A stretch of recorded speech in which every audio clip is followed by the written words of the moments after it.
Car and Driver reveals the true authors. Our pets take over the Bylines car and driver playfully admitted today that its staff may have some animalistic tendencies. In a light-hearted April Fool's Day stunt, the magazine temporarily replaced author portraits with photos of staff pets, joking that the furry, scaled, or feathered colleagues are the real driving force behind their automotive reviews. A humorous take on workplace quirks, the announcement poked fun at common office behaviors.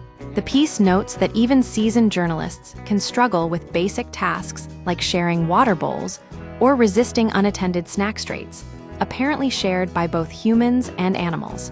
The joke behind the joke also touches on a growing anxiety within the media industry, the fear of automation. While the magazine jokingly admits replacing staff with pets, the underlying message is that even unpredictable, food-motivated creatures are preferable to being entirely replaced by AI.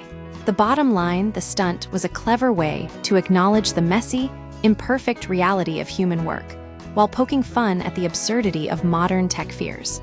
In the end, Car and Driver assured readers it was just an April Fool's joke, though one that might resonate with anyone who's ever felt a bit like an animal at the office.